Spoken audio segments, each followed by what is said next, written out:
মুসনাদে আহমদে এক হাদিস এসেছে, রাসূলুল্লাহ সাল্লাল্লাহু আলাইহি ওয়াসাল্লাম একবার খেজুরের একটা ডাল নিয়ে মরুভূমির মধ্যে একটা দাগ টানলেন। খাত্তালানা রাসূলুল্লাহ সাল্লাল্লাহু আলাইহি ওয়াসাল্লাম খাত্তান, একটা স্ট্রেইট লাইন দিয়ে রাসূলুল্লাহ সাল্লাল্লাহু আলাইহি ওয়াসাল্লাম বললেন এটা হচ্ছে সিরাতুল মুস্তাকিম। এবার ওই খেজুরের ডাল দিয়ে ডানে বায়ে অনেকগুলো ছোট ছোট দাগ কাটলেন আর বললেন হাদিহি সুবুলুশ শাইতান, এগুলো হচ্ছে শয়তানের রাস্তা, এটা হচ্ছে মুস্তাকিম সোজা রাস্তা যেটা জান্নাতে যায়।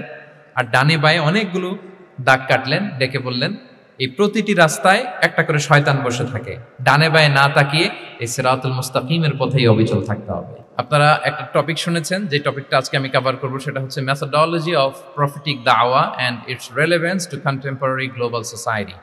রাসূল সাল্লাল্লাহু আলাইহি ওয়াসাল্লাম কিভাবে দাওয়া কার্যক্রম পরিচালনা করতেন, ওনার মেথোডোলজি কেমন ছিল এবং বর্তমান সময়ের সাথে এর প্রাসঙ্গিকতা কেমন, এই টপিকটা নিয়ে আমি কথা বলবো। তার আগে আমি শুরুতে দাওয়া ইস্যু যখনই আমার সামনে আসে তখন যেই কথাটা আমি বলি বা শেয়ার করি সেটা হচ্ছে মানহাজুল ওয়াসাতিয়া, মানে the balanced approach of Islam, ইসলামের যে ভারসাম্যপূর্ণ নেচার, এটা নিয়ে আমি কথা বলি। এবং আমার আলোচনার শুরুতে আমি সূরাতুল বাকারার 143 নম্বর আয়াত তেলাওয়াত করেছি, যেখানে আল্লাহ তাআলা বলছেন ওয়াকাযালিকা জাআলনাকুম উম্মাতান ওয়াসাতা লিতাকুনু শুহাদা আলান নাস, অনুরূপভাবে আমি তোমাদেরকে মধ্যমপন্থী জাতি বানিয়েছি বা মধ্যমপন্থী জাতি হিসেবে আবির্ভূত করেছি। উম্মাতান ওয়াসাতা মানে উম্মাতান আদলান ওয়া খিয়ারা, শ্রেষ্ঠ জাতি, ন্যায়পরায়ণ জাতি, এবং যারা শ্রেষ্ঠ যারা ন্যায়পরায়ণ তারাই মূলত মধ্যমপন্থী জাতি। তো আল্লাহ তাআলা আমাদেরকে মধ্যমপন্থী জাতি বলেছেন। এই যে মধ্যম পন্থা আল ওয়াসাতিয়া, এটা ইসলামের অনেকগুলো অনন্য বৈশিষ্ট্যের মধ্য থেকে একটি বৈশিষ্ট্য। বাট মাঝে মাঝে আমরা এই পন্থাটার কথা ভুলে যাই। ভুলে কি করি, অনেক সময় অনেক প্রান্তিক লেভেল থেকে কাজ করে ফেলি, চিন্তা করে ফেলি, অনেক সময় খুব বাড়াবাড়ি করে ফেলি, অনেক সময় ছাড়াছাড়ি করে ফেলি। বরং আমাদের থাকতে হবে মাঝামাঝি।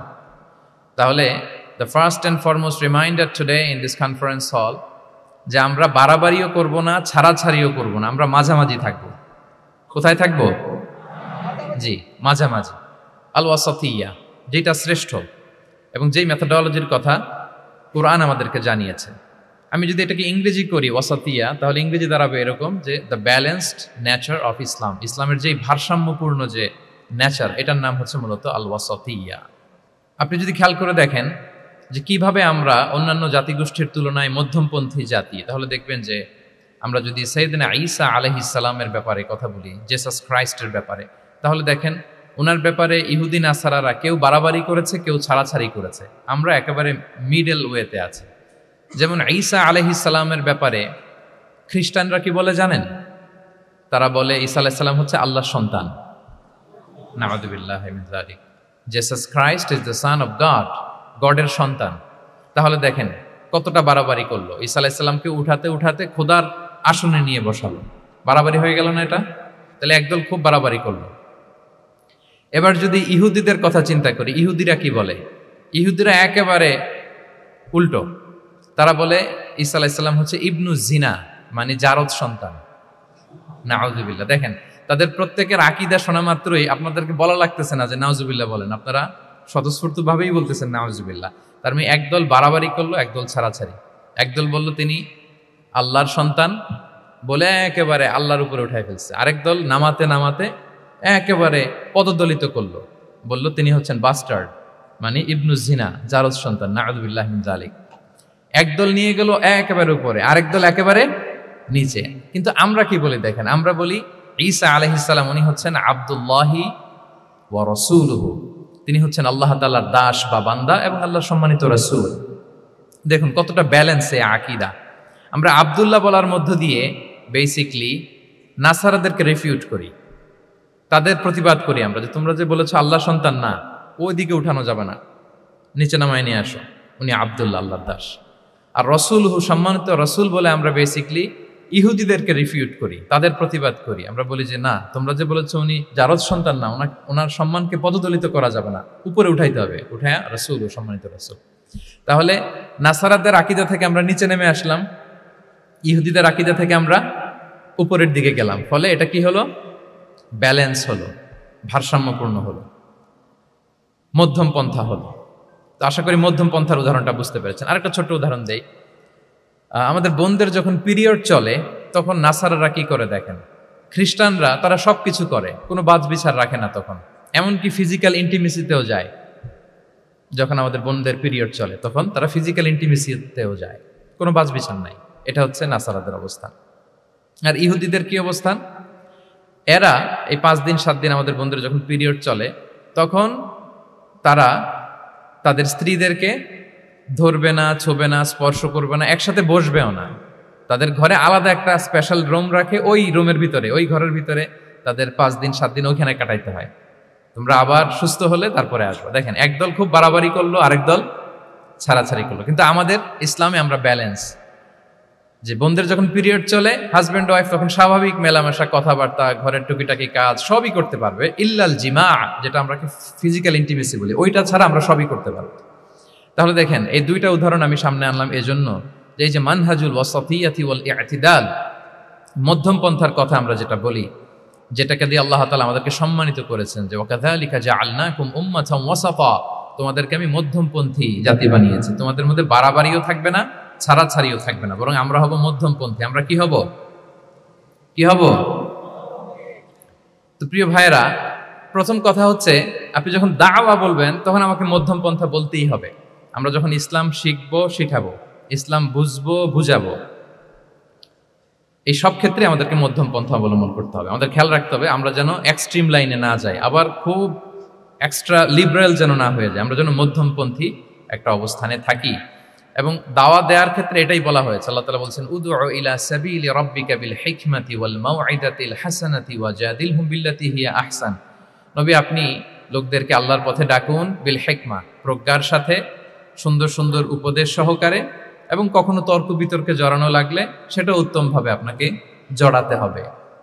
তার মানে এই যে ইসলাম বোঝার ক্ষেত্রে, প্রচারের ক্ষেত্রে মধ্যম পন্থার নীতি, যেটা প্রজ্ঞা বা সুন্দর উপদেশমালা দিয়ে দাওয়াত দেওয়া, এটাও মূলত মধ্যম পন্থারই বহিঃপ্রকাশ।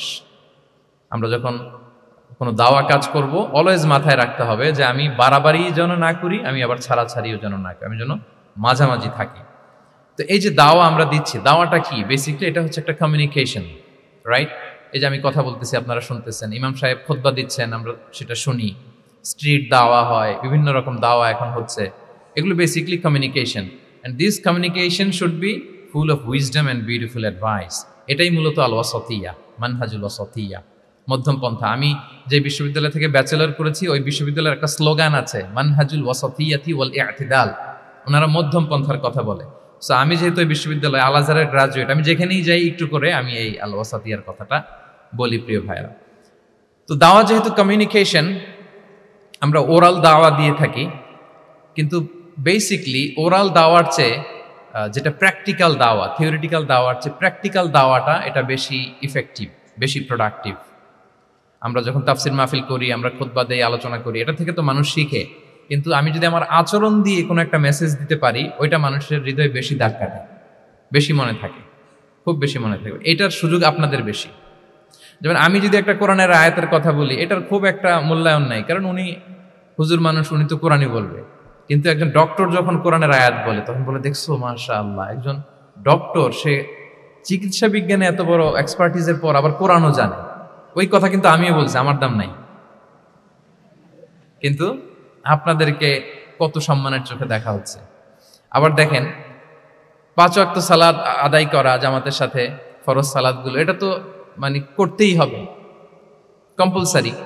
এটা করে তো খুব বেশি ক্রেডিট নেওয়ার কিছু নাই, তো আমরা সবাই পড়ি। কিন্তু একজন ডাক্তার যখন নামাজ পড়ে, খেয়াল করে দেখবেন, একজন ডক্টর যখন চেম্বারে রুগীদেরকে রেখে বলে যে, ওখানে যদি লেখা থাকে যে সালাতের সময় বিরতি থাকবে, বা বলা হয় যে এই ডাক্তার কিন্তু রুগী বসিয়ে রেখে নামাজটা পড়ে এসে আবার রুগী দেখা শুরু করে, এটা সবাই খুব পজিটিভলি নেয়, যে দেখো এত ব্যস্ততার পরেও চাইলে এই সময় রুগী দেখতে পারতো, কিন্তু উনি নামাজ পড়ে। দেখেন, একই কোরআনের কথা আমিও বললাম, আপনিও বললেন, আপনার মর্যাদা কত বেশি।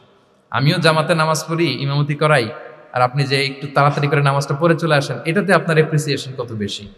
তো এভাবে আপনাদের কিন্তু দাওয়া কাজ করার সুযোগ অনেক বেশি, কারণ এটা অনেক মানে নোবেল একটা প্রফেশন, মহৎ পেশা।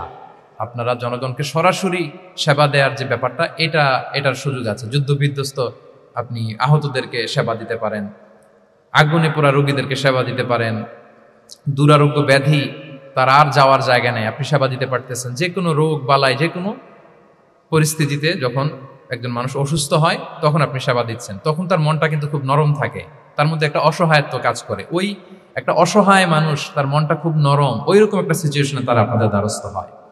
ফলে আপনাদের কিন্তু দাওয়া কাজ করার সুযোগ অনেক বেশি, এবং সেক্ষেত্রে ওরাল দাওয়ার চেয়ে আপনার যে প্র্যাকটিক্যাল দাওয়া, এটার ইফেক্ট অনেক বেশি।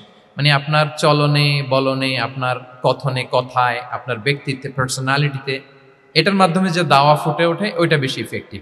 নিজের আচরণ দিয়ে যে মেসেজটা দেওয়া যায় এটা সবচেয়ে ইফেক্টিভ। আপনার লেনদেন, আপনার ডিলিংস কেমন, আপনি মানুষ হিসেবে কেমন, এটা সবচেয়ে পাওয়ারফুল দাওয়া। উমরে ফারুক রাদিয়াল্লাহু তাআলা আনহু উনি ওনার ছাত্রদেরকে প্রায় বলতেন, উমরে ফারুক রাদিয়াল্লাহু তাআলা উনি বলতেন যে কুনু দুআতান ইলাল্লাহি ওয়া আনতুম সামিতুন, যে তোমরা আল্লাহর রাস্তায় দাওয়াতি কাজে বের হয়ে যাও এমন অবস্থায় যে তোমরা চুপচাপ। তো ছাত্ররা বলতো দাওয়াতি কাজও করতে বলতেছেন, আবার চুপচাপও থাকতে বলতেছেন, এটা আবার কিভাবে দাওয়াত দেব? তো উমর ফারুক রাদিয়াল্লাহু তাআলা আনহু বলতেন বি আখলাকিকুম, তোমাদের আখলাক দিয়ে দাওয়াত দাও। আখলাক দিয়ে দাওয়াত দেওয়া যায় না? বলেন তো, আখলাক দিয়ে দাওয়াত দেওয়া যায় কি যায় না? যায়। এই আখলাক দিয়ে যে দাওয়াত, এটা অনেক পাওয়ারফুল। 10টা তাফসীর মাহফিল করে আমি এটা করতে পারবো না। আপনি আপনার আখলাক দিয়ে, আপনার ব্যক্তিত্ব দিয়ে, আপনার লেনদেন, হ্যাঁ, এগুলো দিয়ে আপনি যে দাওয়াটা দিতে পারবেন, অন্য অনেক কিছু দিয়ে সেটা হবে না। এজন্য ওমরে ফারুক বলতেন কুনু দুআতান ইলাল্লাহি ওয়া আনতুম সামিতুন, আল্লাহর রাস্তায় দায়ী হয়ে বের হও কিন্তু চুপচাপ। কিভাবে? বলে বি আখলাকিকুম, তোমাদের আখলাক দিয়ে। এটা বেশি পাওয়ারফুল।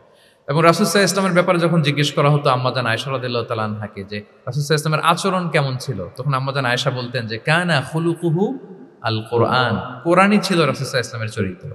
পুরো কোরআনে 30 পারায় থিওরিটিক্যালি যা বলা আছে রাসূল সাল্লাল্লাহু আলাইহি ওয়াসাল্লামের জীবনীতে প্র্যাকটিক্যালি সেটা দেখানো আছে। তো আম্মাজান আয়েশা বলতেন কানা খুলুকুহু আল কোরআন, রাসূল সাল্লাল্লাহু আলাইহি ওয়াসাল্লামের চরিত্র ছিল কোরআন।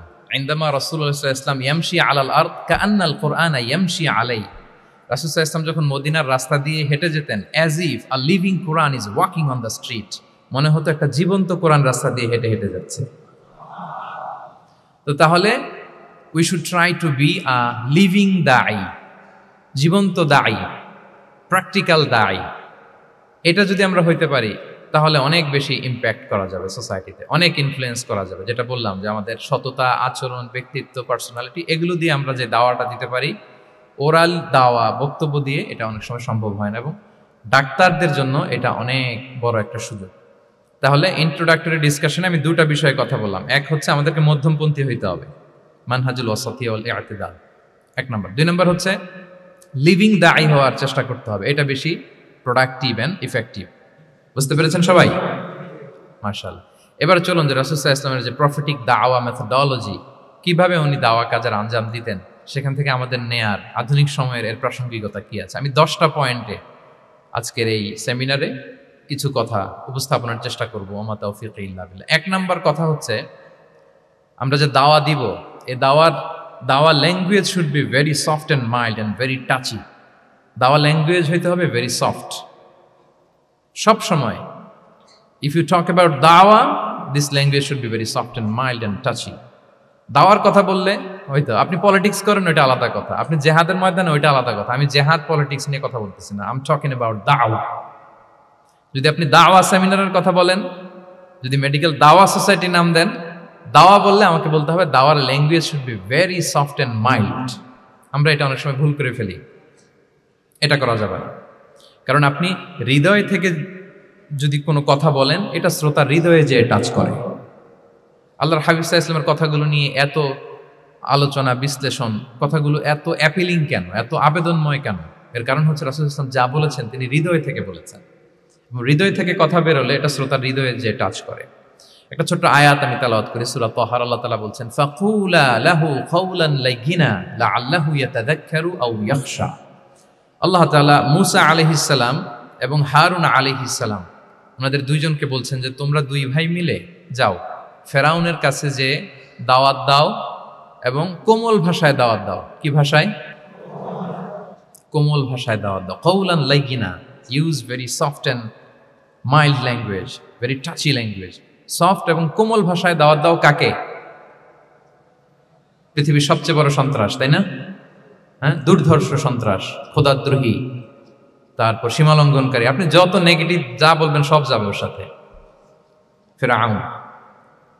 লাআল্লাহু ইয়াতাযাক্কারু আও ইয়াখশা, হয়তো সে উপদেশ গ্রহণ করবে, অথবা তার হৃদয়ে ভয়ের উদ্রেক হতে পারে। হয়তো তোমরা soft and mild language use করবা, মুসা এবং হারুন কোমল ভাষায় যে তোমরা দাওয়াত দিবা।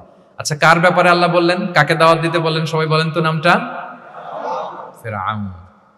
আচ্ছা, ফেরাউনের ক্ষেত্রে আল্লাহ তাআলা বললেন যে soft and mild language use করো, নরম ভাষা। আমাকে উত্তর দেন, আমাদের কারেন্ট সময় আমরা যাদেরকে জালিম বলি, যাদেরকে খারাপ বলি, ফাসিক বলি, পাপাচারী, ধরেন যে আমার মতে বা আপনাদের মতে যে সবচেয়ে খারাপ, পাপাচারী, জালিম, ওই জালিমটা কি ফেরাউনের চেয়ে বড় জালিম? আমাদের চোখে যে জাহান্নামী, যে নিকৃষ্ট খারাপ পাপী যাকে আমি মনে করি, যদিও এরকম মনে করার সুযোগ আমাদের নাই, কে জান্নাতি কে জাহান্নামী এটা ডিসাইড করবে কে? আল্লাহ তাআলা। কিন্তু আমাদের চোখে যে পাপী, যে ভুল করেছে, যে জালিম, ওই জালিমগুলো, খারাপ লোকগুলো কি ফেরাউনের চেয়ে বেশি খারাপ ছিল? ছিল। ওই ফেরাউনের ক্ষেত্রে আল্লাহ বলেছেন ফাকুল আলাহু কাওলান লাইকিনা, সফট ল্যাঙ্গুয়েজ ইউজ করো মুসা এবং হারুন, কোমল ভাষা ব্যবহার করো। হয়তো তার ভুল ভেঙে যাবে, হয়তো সে উপদেশ গ্রহণ করবে। তো তাহলে দেখেন কত বড় ভুল আমরা করি। আমরা মাঝে মাঝে এমন অ্যাটাকিং মুডে কথা বলি, এমন আগ্রাসী হয়ে কথা বলি, ওর মানার এক সুযোগ থাকলেও ও মানবে না। কি বলেন? যাও, মানার একটু ইচ্ছা ছিল, আমার এই অ্যাটিটিউডের কারণে সে আর এটা শুনবে না। এটাই মানুষের স্বভাব। আপনি আগ্রাসী হয়ে অ্যাটাকিং হয়ে কথা বলে মানুষ এটা শোনে না। তাহলে দাওয়ার প্রফিটিক 1 নাম্বার মেথোডোলজি হচ্ছে দাওয়ার ল্যাঙ্গুয়েজ হইতে হবে very soft and very mild.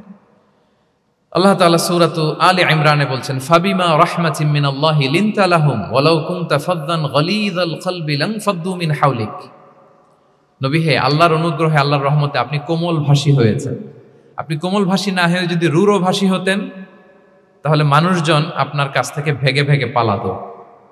কিন্তু আমরা দেখতাম যে সাহাবারা রাসূল সাল্লাল্লাহু আলাইহি ওয়াসাল্লামের কাছে শুধু জড়ো হইতে চেত, দেখা করতে চেত, রাসূলকে ঘিরে রাখতো, এত পছন্দ করতো রাসূল সাল্লাল্লাহু আলাইহি ওয়াসাল্লামের কোমল আচরণের কারণে। ইভেন ফ্যামিলিতে কোনো সমস্যা হলে, অনেক সাহাবারা বলতেন ফ্যামিলির সাথে সমস্যা হলেও তারা রাসূলের কাছে চলে আসতো। এমনকি কারো পেটে ক্ষুধা লাগলেও তারা রাসূলের দরবারে চলে আসতো। তারা বলতো রাসূল সাল্লাল্লাহু আলাইহি ওয়াসাল্লামের চেহারার দিকে তাকালেই আমাদের ক্ষুধা মিটে যেত। কি কোমল ভাষী ছিলেন, কত সুন্দর সফট ল্যাঙ্গুয়েজ রাসূল সাল্লাল্লাহু আলাইহি ওয়াসাল্লাম ইউজ করেছেন। হ্যাঁ, রাসূল সাল্লাল্লাহু আলাইহি ওয়াসাল্লাম কখনো যে কঠোর ভাষায় কথা বলতেন না তা না, মাঝে মাঝে বলতেন, কিন্তু বেশিরভাগ ওনার দাওয়া ছিল সফট অ্যান্ড মাইল্ড। মাঝে মাঝে প্রেক্ষাপটের আলোকে রাসূল সাল্লাল্লাহু আলাইহি ওয়াসাল্লাম অনেক সময় তেজস্বী জ্বালাময়ী ভাষণ দিতেন, মনে হতো ব্যাটালিয়নকে কমান্ড করছেন। এটা মাঝে মাঝে চেহারা লাল হয়ে যেত, গড়গড় করতেন যুদ্ধের আগে। কিন্তু রেগুলার বেসিসে রাসূল সাল্লাল্লাহু আলাইহি ওয়াসাল্লাম খুব কোমল ভাষায় কথা বলতেন।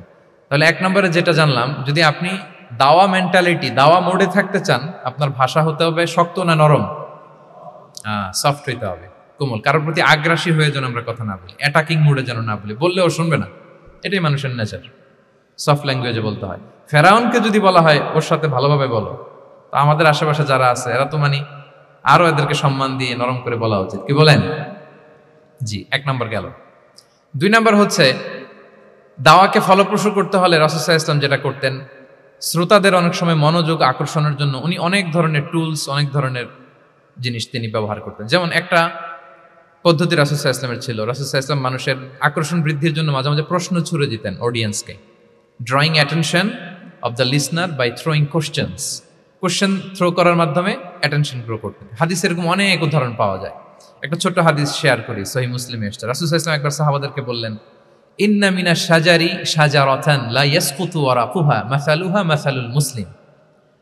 রাসূল সাল্লাল্লাহু আলাইহি ওয়াসাল্লাম জিজ্ঞেস করলেন, তোমরা কি কেউ বলতে পারবা বৃক্ষরাজির মধ্যে একটা বৃক্ষ আছে, গাছের মধ্যে একটা গাছ আছে যেই গাছের কখনো পাতা ঝরে না, ওই গাছের পাতা কখনো ঝরে না।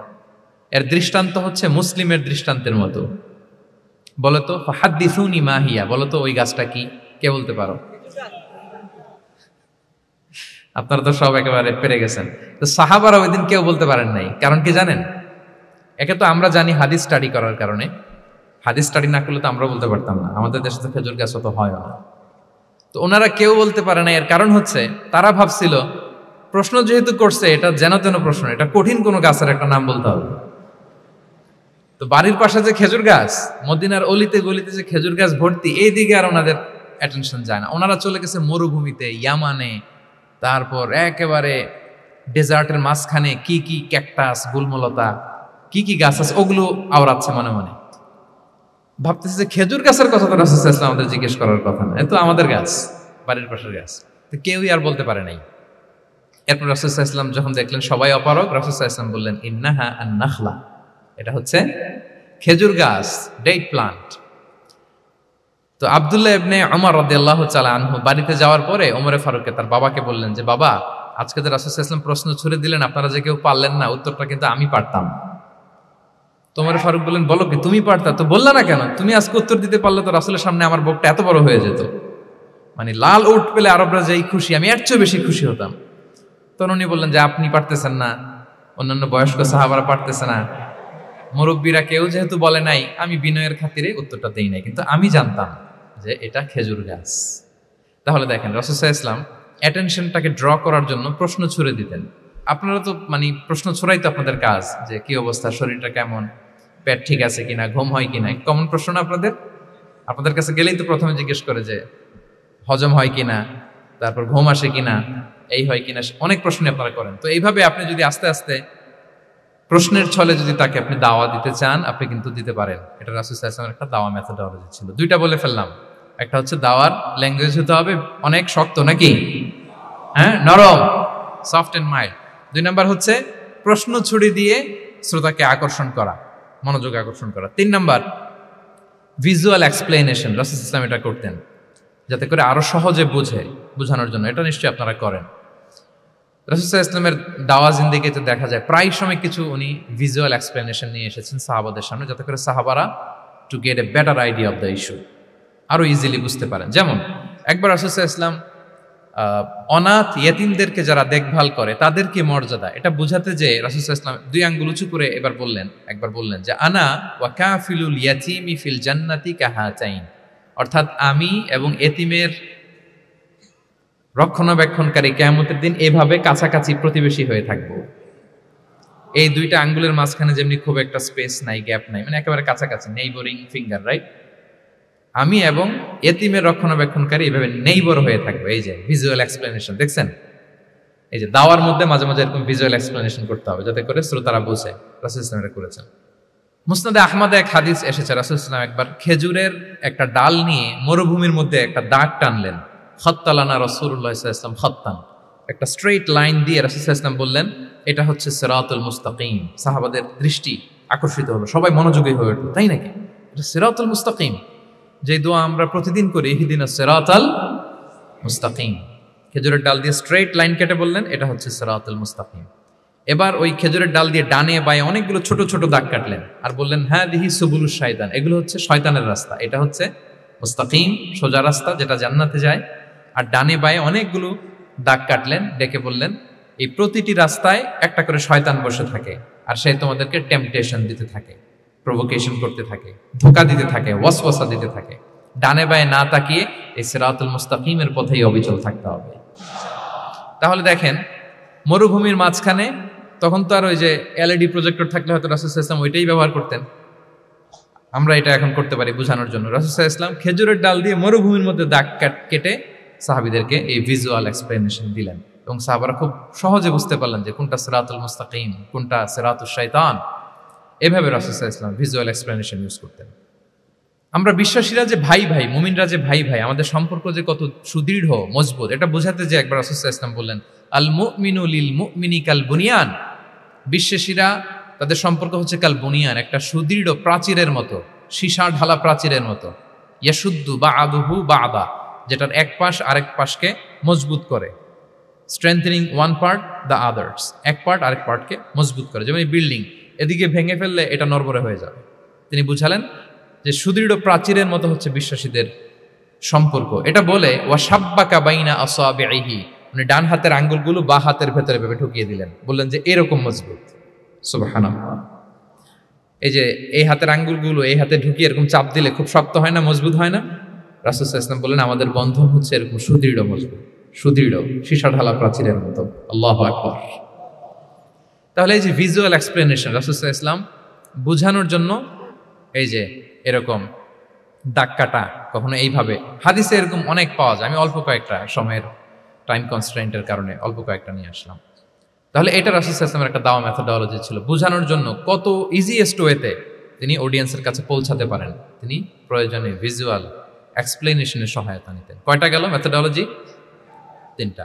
4 নাম্বার হচ্ছে গ্রাজুয়ালিটি, ধীরে ধীরে ধাপে ধাপে দাওয়া পরিচালনা করা, দাওয়া কাজ করা। এটাতে অনেক সময় আমরা ভুল করে ফেলি। আমরা অনেক সময় একটু রাশিং মেন্টালিটিতে থাকি, তাড়াহুড়ো। একজন ভাই নতুন দিনে ফিরছে, আগে হয়তো সংশয়বাদী ছিল, নাস্তিক ছিল, প্র্যাকটিস করতো না, এখন সে প্র্যাকটিসের ইচ্ছা করছে। এই সুযোগ পেয়ে আমি তারে বলা শুরু করলাম, নামাজ পড়তে হবে, রোজা রাখতে হবে, জাকাত দিতে হবে, তোমার ওয়াইফের পর্দা করাইতে হবে, হালাল হারাম ও কয়েক ছাড়ছে, আমার সম্ভব না। ও বলবে ভাই আগে যাচ্ছিলাম ওইটাই ভালো ছিল, এতগুলো তো আমি মানতে পারবো না।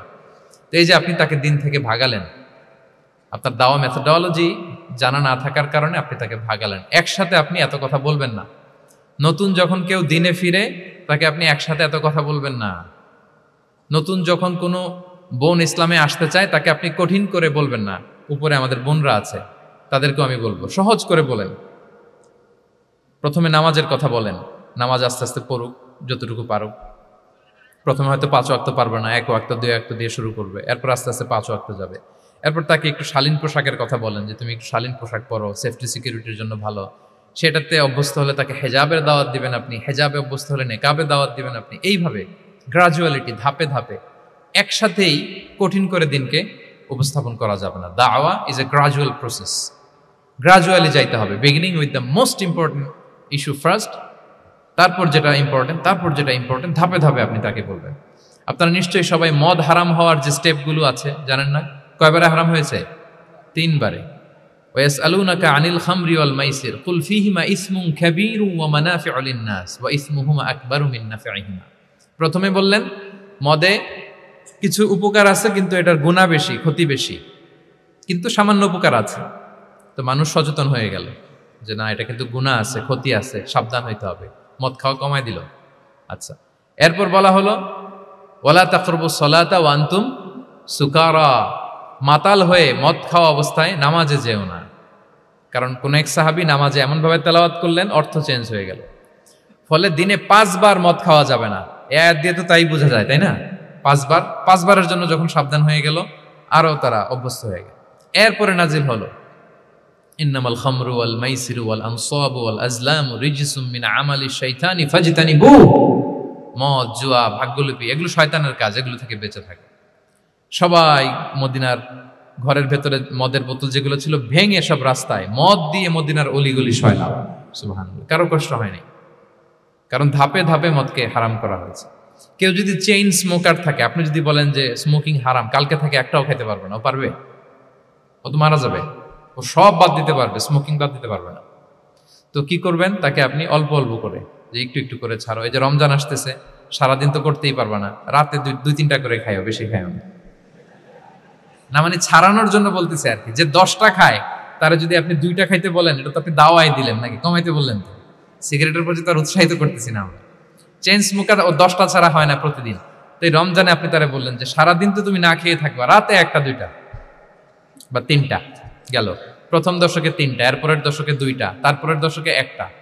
যে 1টা খায় তারপরের দিন তো সে চাইলে ছেড়েও দিতে পারে, কি বলেন? এইভাবে গ্রাজুয়ালি তাকে ছাড়ানোর জন্য অভ্যস্ত করতে হবে। তাহলে এই গ্রাজুয়ালিটিটা দরকার। আমি হাদিস থেকে, সিরাত থেকে একটা উদাহরণ দেই, শুনুন। রাসূল সাল্লাল্লাহু আলাইহি ওয়াসাল্লাম মুআয ইবনে জাবাল রাদিয়াল্লাহু তাআলা আনহুকে ইয়ামানের গভর্নর করে পাঠালেন। তো তখন তাকে বললেন যে মুআয, ইন্নাকা তাআতি কওমান মিন আহলিল কিতাব, তোমাকে এমন একটা এলাকার গভর্নর করে পাঠাচ্ছি, তারা কিন্তু আহলি কিতাব, মানে people of the books, Jews and Christian community, তারা ইহুদি খ্রিস্টান। সো তাদেরকে যখন দাওয়াত দিবা, ধাপে ধাপে দিবা। কিভাবে দিবা? তিনি বললেন ফাদউহুম ইলা শাহাদাতি আন লা ইলাহা ইল্লাল্লাহ ওয়া আন্না মুহাম্মাদুর রাসূলুল্লাহ। প্রথমে দাওয়াত দিবা তাওহীদ আর রিসালাতের। আওয়াজ করে বলেন, প্রথমে কিসের? তাওহীদ এবং রিসালাতের। আচ্ছা, ফাইনহুম আতাউ লিযালিক, তারা যখন এটা মেনে নেয়। আরবিটা খেয়াল করেছেন অর্থটা? ফাইনহুম আতাউ লিযালিক, তাওহীদ রিসালাত যদি মেনে নেয় তাহলে তাদেরকে 5 ওয়াক্ত নামাজের দাওয়াত দিও। 5 ওয়াক্ত নামাজে যখন তারা অভ্যস্ত হয়ে যায়, ফাইনহুম আতাউ লিযালিক, যখন তারা এটাও মেনে নেয় তখন তাদেরকে যাকাতের আদেশ করো। সুবহানাল্লাহ, সুবহানাল্লাহ। দেখেন ধাপে ধাপে, একবারে সবগুলো বিধান একবারে তাদের সাথে শেয়ার করতে বলেননি। প্রথমে তাওহীদের, রিসালাতের, মেনে নিলে সালাতের, মেনে নিলে যাকাতের, ধাপে ধাপে। তাহলে একবারে কেউ নতুন যখন দিনে ফিরেছে, একবারে সবকিছু তার ঘাড়ে চাপিয়ে দিবেন আপনি? কি করবেন? গ্রাজুয়ালি, ধাপে ধাপে আমরা এই দাওয়াটা তাদেরকে দেওয়ার চেষ্টা করব, এটা খুব ইফেক্টিভ হবে, ফলপ্রসূ হবে। আচ্ছা, 4টা কভার করে ফেলেছি। 5 নাম্বার হচ্ছে দাওয়ার মধ্যে ইমোশনাল ইন্টেলিজেন্স ইউজ করতে হবে, তাহলে এটা মোর ইফেক্টিভ হবে। মানে আপনি মানুষের আবেগ অনুভূতি নাড়িয়ে দিয়ে যদি দাওয়া দিতে পারেন, এটা তার শুদ্ধাচারের জন্য অনেক কাজে দেবে। ইমোশনাল ইন্টেলিজেন্স মানে তার আবেগ, ইমোশনকে আপনি ট্রিগার আপ করবেন, ওইটাতে আপনি টাচ করবেন, তাহলে দেখবেন যে সে একেবারে কাবু হয়ে গেছে। এটা রাসূল সাল্লাল্লাহু আলাইহি ওয়াসাল্লামের সিরাতে আমরা অনেক সময় দেখেছি যে ইমোশনাল ইন্টেলিজেন্সকে কাজে লাগিয়ে রাসূল সাল্লাল্লাহু আলাইহি ওয়াসাল্লাম তার আবেগ অনুভূতিতে এমনভাবে নাড়া দিয়েছেন, তাকে আল্লাহ তাআলা হেদায়েতের রাস্তায় নিয়ে এসেছে। সুবহানাল্লাহ। একটা ছোট্ট উদাহরণ দেই, মুসনাদে আহমদ ইবনে হাম্বলের হাদিস, কিভাবে ইমোশনাল ইন্টেলিজেন্স রাসূল সাল্লাল্লাহু আলাইহি ওয়াসাল্লাম ইউজ করতেন, আবেগ অনুভূতিকে কিভাবে নাড়া দিতেন রাসূল সাল্লাল্লাহু আলাইহি ওয়াসাল্লাম। এক যুবক এসে সাহাবাদের সামনে রাসূল সাল্লাল্লাহু আলাইহি ওয়াসাল্লামকে বললেন, ইয়া রাসূলুল্লাহ ইযান লি বিজিনা, হে আল্লাহর রাসূল আপনি আমাকে জিনার অনুমতি দেন। নাউযুবিল্লাহ। কিসের? জিনার, মানে ব্যভিচারের অনুমতি দেন, ব্যভিচার বা জিনার অনুমতি দেন। আশেপাশের সাহাবারা তো রেগে মেগে আগুন। ফাআকবালাল কওমু আলাইহি ফাজাজারু, সবাই তাকে দৌড়ে ধরতে গেল আর ধমকাতে লাগলো, ছি ছি ছি, মাহ মাহ। আমরা যেটা বাংলায় বলি ছি ছি, আরবিতে ওনারা কি বলে? মাহ মাহ, ছি ছি, কি বলো তুমি? লজ্জা শরমের মাথা খেয়ে তুমি রাসূলুল্লাহর দরবারে এসে বলতেছো, হে আল্লাহর রাসূল আপনি জিনার অনুমতি দেন। যে রাসূল আল্লাহর পক্ষ থেকে বাণী শোনায়, ওয়ালা তাকরাবুজ জিনা, তোমরা ব্যভিচারের নিকটবর্তীও হয়েও না, আর তুমি সেই নবীর কাছে এসে আবদার করতেছো জিনার অনুমতি দেন। তারা যখন তেরে আসলো এই যুবকের দিকে, রাসূল সাল্লাল্লাহু আলাইহি ওয়াসাল্লাম তাদেরকে থামালেন, বললেন যে তোমরা থামো, যুবককে ডেকে আনো আমার কাছে। যুবককে নিয়ে আসা হলো, রাসূল সাল্লাল্লাহু আলাইহি ওয়াসাল্লাম তাকে পরম আদরে কাছে টেনে নিলেন। এবার তাকে জিজ্ঞেস করলেন, তুমি জিনার অনুমতি চাও না? বলে যে ইয়া রাসূলুল্লাহ, জি জিনার অনুমতি চাই। তখন রাসূল সাল্লাল্লাহু আলাইহি ওয়াসাল্লাম বললেন, তুমি আমাকে উত্তর দাও তো, তুমি বলো তো যে আতুহিব্বুহু লি উম্মিক, তুমি কি পছন্দ করবে যে কোনো পরপুরুষ তোমার মায়ের সাথে এই জিনাটা করুক? তোমার এটা ভালো লাগবে? সে বলে লা ইয়া রাসূলুল্লাহ, না কখনো না, আমার মায়ের সাথে কেউ এই পাপাচারে লিপ্ত হবে এটা কোনো মানুষ মেনে নিবে না, আমি কেন, কেউ মেনে নিবে না। তারপর রাসূল সাল্লাল্লাহু আলাইহি ওয়াসাল্লাম তাকে বললেন আতুহিব্বুহু লিবনাতিক, তুমি তোমার কলিজার টুকরা সন্তান, কন্যা সন্তানের সাথে, তোমার কন্যার সাথে কেউ এই পাপ কাজটা করুক, এটা তুমি মেনে নিবে, এটা তুমি পছন্দ করো? সে বলল লা ইয়া রাসূলুল্লাহ, হে আল্লাহর রাসূল কোশ্চিন কালেও না, কখনো মানবো না, আমার মেয়ের সাথে কেউ এই কাজ করবেন কখনো মানবো। রাসূল সাল্লাল্লাহু আলাইহি ওয়াসাল্লাম আবার তাকে প্রশ্নবাণে জর্জরিত করতে লাগলেন, আবার বললেন আতুহিব্বুহু লি উখতিক, তুমি কি তোমার প্রিয় বোনের সাথে কেউ এটা করুক, এই পাপাচারে লিপ্ত হোক, জিনা করুক, পছন্দ করবে? তোমার বোনকে কেউ এরকম করবে, অপমান করবে, এটা চাইবে তুমি? বলে কখনো না, লা ইয়া রাসূলুল্লাহ, কখনো না, কেউই তো পছন্দ করবে না এটা। তখন রাসূল সাল্লাল্লাহু আলাইহি ওয়াসাল্লাম বললেন, তুমি যার সাথে জিনার অনুমতি চাইছো সে তো কারো না কারো মা, কারো না কারো মেয়ে, কারো না কারো বোন, তুমি এভাবে কেন ভাবতে পারো না? সুবহানাল্লাহ বিহামদিহি। এই কথা বলার পরে তো সে একেবারে ইমোশনালি এমন ড্যামেজ হয়েছে, লজ্জায় কাচুমাচু হয়ে মাথা নিচু করে দাঁড়ায়ছে। তখন রাসূল ইসলাম তার পিঠে একটা আলতো চাপড় মারলেন, পরম মমতায় আলতো চাপড় দিয়ে তার জন্য দোয়া করলেন, আল্লাহুম্মা গফির যামবাহ ওয়া তাহহির কলবাহ ওয়া হাসসিন ফারজাহ, আল্লাহ তুমি এই যুবকের পাপ মোচন করো, আল্লাহ তুমি তার অন্তরটাকে পরিশুদ্ধ করো, আল্লাহ তুমি তার চরিত্রটাকে নিষ্কলুষ করো। এই হাদিসের রাবি উনি বলতেছেন, ফালাম ইয়াকুন বা'দা যালিকাল ফাতা ইয়ালতাফিতু ইলা শাই, ওই দিনের পর থেকে এই যুবক কখনো কোনো পরনারীর দিকে রাস্তায় তাকায় নাই। এই ইমোশনালি যখন তাকে দুর্বল করা হলো, তাকে যখন এইভাবে রাসূল সাল্লাল্লাহু আলাইহি ওয়াসাল্লাম প্রেজেন্টেশন করলেন, হাদিসের বর্ণনাকারী বলেন এরপরে আমরা কোনোদিন তাকে পরনারীর দিকে তাকাতে দেখি নাই। তার হৃদয়টাকে আল্লাহ তাআলা পরিশুদ্ধ করে দিলেন। রাসূল সাল্লাল্লাহু আলাইহি ওয়াসাল্লাম ওয়ায়ুযাক্কিহিম, কিভাবে মানুষকে পরিশুদ্ধ করতে দেখেন, কিভাবে তার আবেগ অনুভূতিকে নাড়িয়ে তার চিন্তার জগতে আলোড়ন সৃষ্টি করে তাকে এমনভাবে কাবু করলেন যে রাসূল সাল্লাল্লাহু আলাইহি ওয়াসাল্লাম যেই দিকে তাকে গাইড করতেছে এখন সে সেদিকেই যেতে বাধ্য। সো এইটা আমাদেরকে করতে হবে, ইমোশনাল ইন্টেলিজেন্স কাজে লাগিয়ে মানুষের আবেগ অনুভূতিতে নাড়া দিয়ে যদি আপনি তাকে কোনো কথা, কোনো বার্তা, কোনো নাসিহাত করেন, তখন সেটা সে শোনে, এমন শুনে এমনভাবে সে হেদায়েতের পথে আসে যেটা আমরা কল্পনাও করতে পারি না। তাহলে এটা যেন আমরা করি, এটা খুবই প্রোডাক্টিভ, এটা খুবই ইফেক্টিভ, এটা খুবই ফ্রুটফুল, কাজে দেয় মানুষকে ইমোশনালি তাকে দেওয়া। এই পয়েন্টটা বুঝতে পেরেছেন তো সবাই, না? আলহামদুলিল্লাহ। 6 নাম্বার মেথোডোলজি হচ্ছে দাওয়া should be full of love. দাওয়া বললে এটার সাথে লাভ থাকতে হবে, লাভ, ভালোবাসা।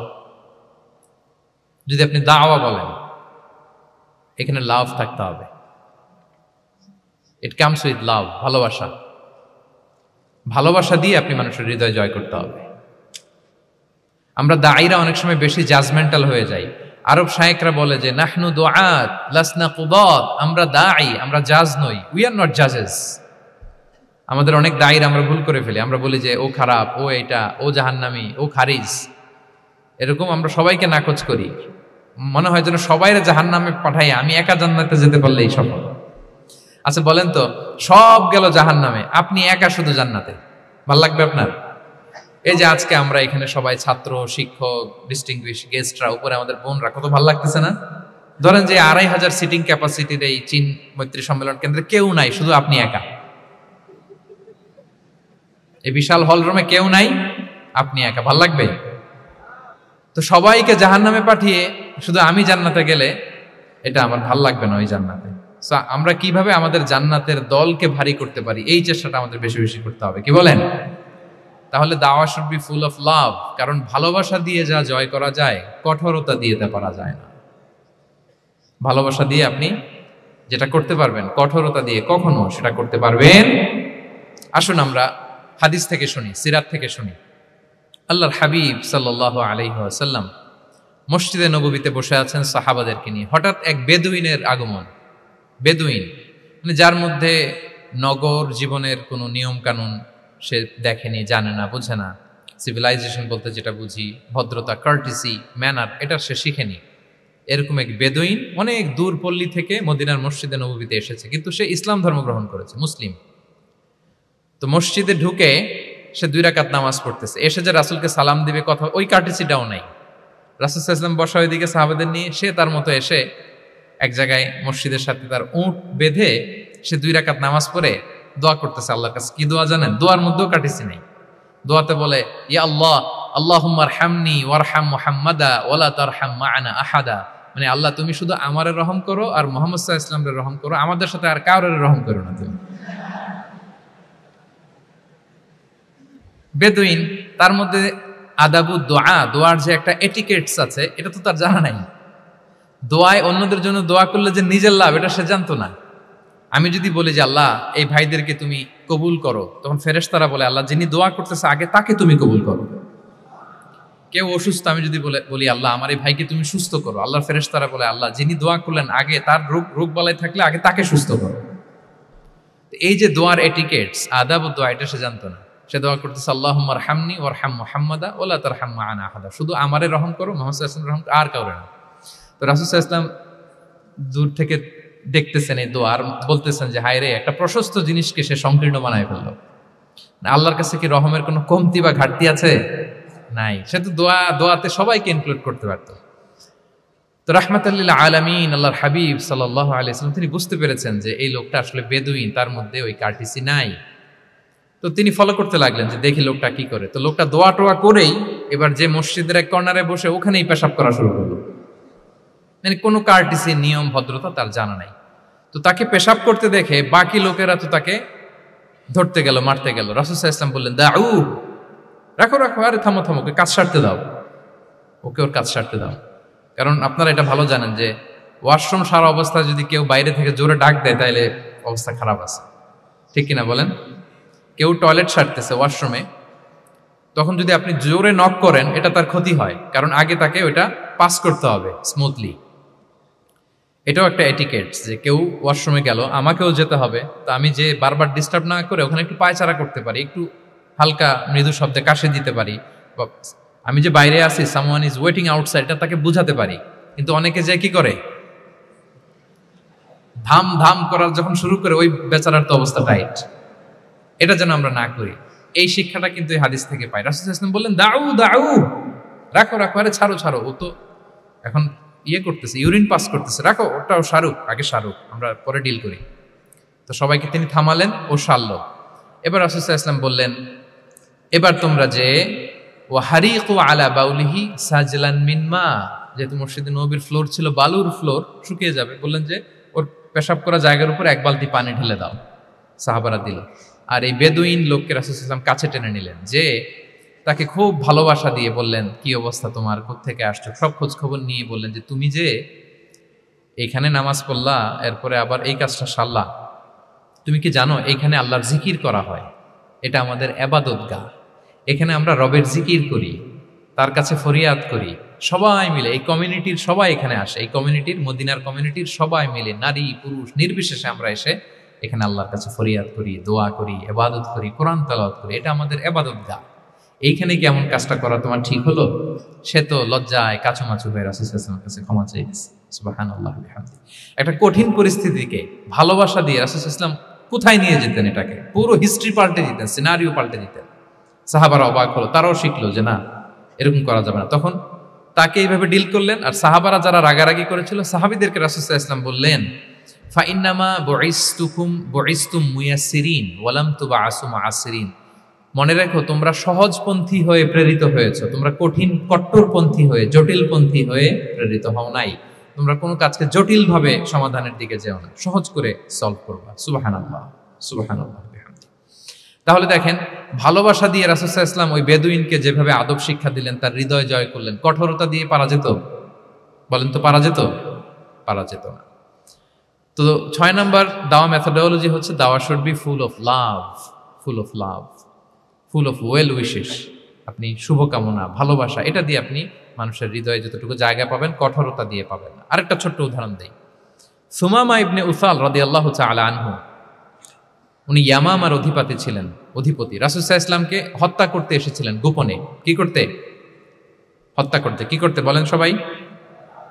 হত্যা করার জন্য এসেছিলেন।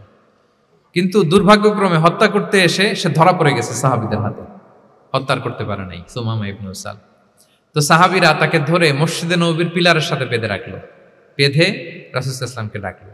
তারা বলল যে, ইয়া রাসূলুল্লাহ, দেখেন ইয়ামামা থেকে আসছে সুমামা ইবনে উসাল আপনাকে হত্যা করবার জন্য, তাকে আমরা ধরে ফেলেছি, আমরা বেঁধে রেখেছি। রাসূল সাল্লাল্লাহু আলাইহি ওয়াসাল্লাম তার কাছে যে তার খোঁজ খবর নিলেন প্রথম দিন, এবং তার সামনে যথারীতি তাওহীদ এবং রিসালার দাওয়াত দিলেন।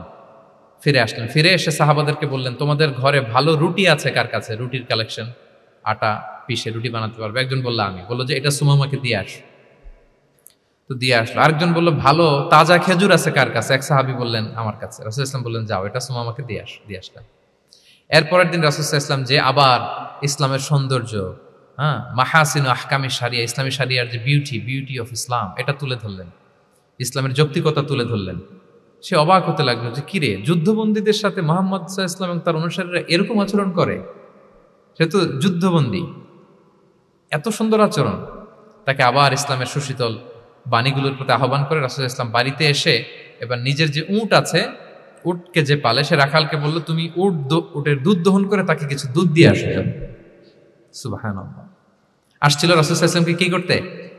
হত্যা করতে।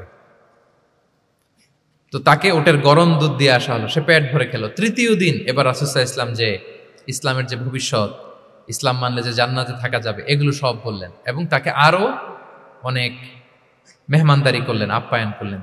3 দিন যখন রাসূল সাল্লাল্লাহু আলাইহি ওয়াসাল্লাম ইসলামকে তার সামনে এভাবে প্রেজেন্ট করলেন, আপ্যায়ন করলেন, ভালো আচরণ দেখালেন, সে অবাক হয়ে গেল। আল্লাহ তাআলা তার হৃদয়টাকে নূর দিয়ে আলোকিত করে দিলেন। 3 দিন পর রাসূল সাল্লাল্লাহু আলাইহি ওয়াসাল্লাম সাহাবীদেরকে ডেকে বললেন, যাও সুমামা ইবনে উসালের হাত পা গুলো যে রশি দিয়ে বেঁধে রেখেছো ছেড়ে দাও, রশিগুলো খুলে দাও।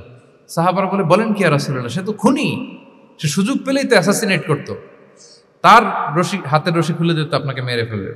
আল্লাহ রাসূল সাল্লাল্লাহু আলাইহি ওয়াসাল্লাম বললেন, না, আমি যা জানি তোমরা সেটা জানো না, যেটা বলেছি তাই করো।